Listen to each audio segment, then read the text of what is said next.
Kugan Cassius, IFL TV here at the MGM Grand. With me, I've got Kid Chocolate, Peter Quillin. Hello, sir. How you doing today, man? If you ever punch me in the stomach again, I'm gonna break your jaw. I had to do that to show you that we got to make sure you doing your sit-ups every day. You got to just at least give me 25. I'm a reporter. I'm not an athlete. I want you to be in shape reporter. Okay, I'll see what I can do the next time I see you. All right, bless you. Don't ever do that again. Then that means we inspiring each other, yes. Right, I'm going to jump straight into it. Peter, people want to know, why did you vacate your middleweight title? Please explain. Because I'm undefeated still. If I didn't have other opportunities ahead of what is planned for me, then, you know, I'm working with one of the best guys in the business, Al Heyman, man. Al is a phenomenal guy, and I'm just, like, thankful to have him to, you know, represent me in the right kind of way. And, you know, as far as when I sit down, I'm going to have more clarity of sitting down with people that know what they're talking about, opposed to saying that, no, let me keep my belt and all these other things. Like, I just had a baby. I'm enjoying life right now. I'm thankful, but don't get it twisted. Look, y'all first to see it, but I'm very thankful to just be able to get 1.4 on the table for me. That's like a blessing. And I mean, that come a long way when I never had nothing. I made myself somebody, and I still act like a nobody. Is the defense against Korobov a fight that you feel you didn't need? No, it's not that. It just wasn't part of the plans that I had ahead. I was already told to me. You know, people are, you know, they count in my pockets right now. It's more about the money. You know what I'm saying? It's about the 1.4 million that got turned down. You know, and no disrespect to Jay-Z. Jay-Z, I think, as far as his brand and who he is as a person, could bring a lot of awareness to boxing. But, like, you know, I already got my business and play with other people that's going to make sure that it's the right situation for When they first won the bid for the fight between you and Korobov, were you initially excited about that? I never was involved in any of the talks. I just was hearing things on the internet. Like, at that time, I was waiting for my baby to come into the world during all this time. And then my baby came in the world when the purse bid got won. So it was like too much going on emotionally. I had the baby, and then it was like they was talking about November 1st. And I'm like, I don't know if I'm going to be ready to go to camp and be away from my kid, because that's the way I like to prepare, you know what I'm saying? So it's like a lot of things emotionally that was like distressing me that, you know, I'm glad overall that I made the right decision for my family and for me. Number 1 and number 2 in the division is Korobov and Saunders. They're not fighting. Korobov's fighting. They're not known here in the United States, man. They're not known here, so the only thing with me whooping their ass will be the money that was on the table. It's not about Korobov, you know. If anything, let's pursue a fight with Golovkin, or, you know, with Miguel Cotto. Those are the fights that I've been asking for, and, you know, we agreed that we would take fights with these guys, and the business can't get done. So I stopped looking at it as a guy that's fighting for the glory and about boxing. These guys are businessmen.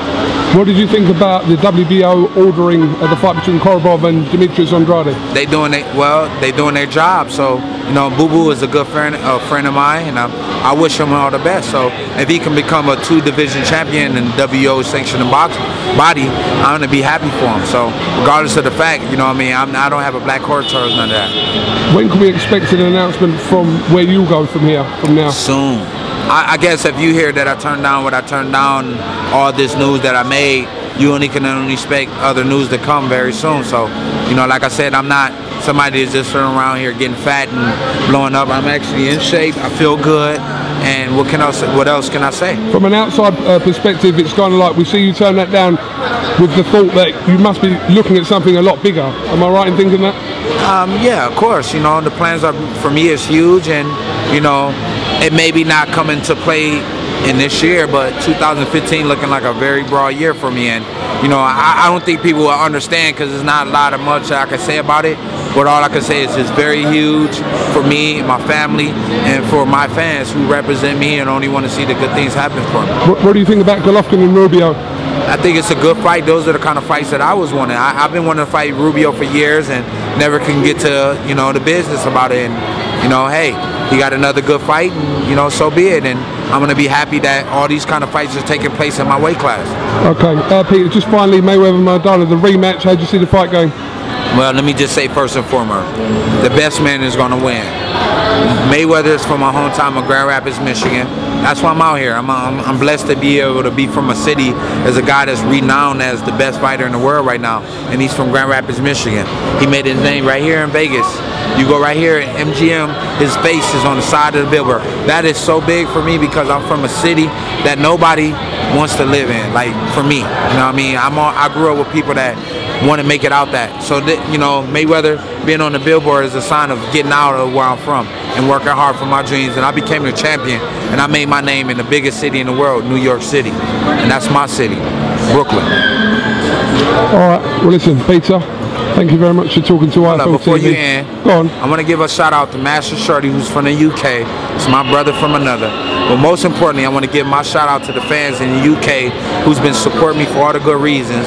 I'm not telling your kid to go out there and be a drug dealer or shoot people. I'm telling your kid that if they work hard for their dreams and they believe in their dreams, that only good things can happen. Will we see you ever fight in the UK? I tried to fight Martin Murray there, and you know, business couldn't done. I'm not disrespecting him in by all means, but I'm always open up for a payday or opportunity.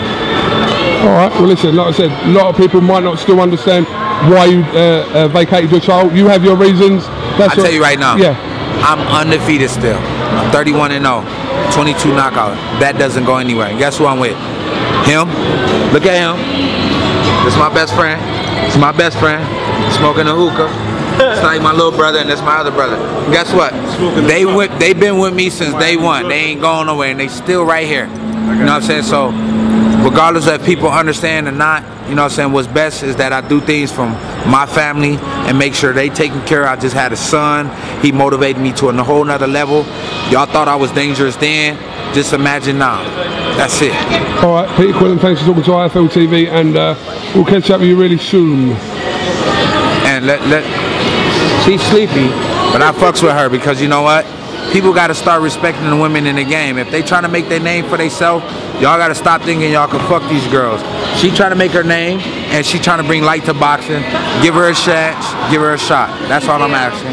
By the way, her name's Michelle. I know Michelle. No, I'm just saying to the people watching it. Her name is Michelle. Michelle did an interview with me, the first one, and after that, boom. It was there. It was history ever since. He was my first interview ever. Yeah, so, you know, I'm blessed to even bump into her and see her still around even through all the bullshit. Don't worry about the bullshit. You know what I'm saying? Worry about where you're going. And you have nothing to worry about. And you know what I'm about to do right now? I'm about to go to him. I'm going to give him a big hug, and I'm going to take a picture with him. Thank you very much. Thank you.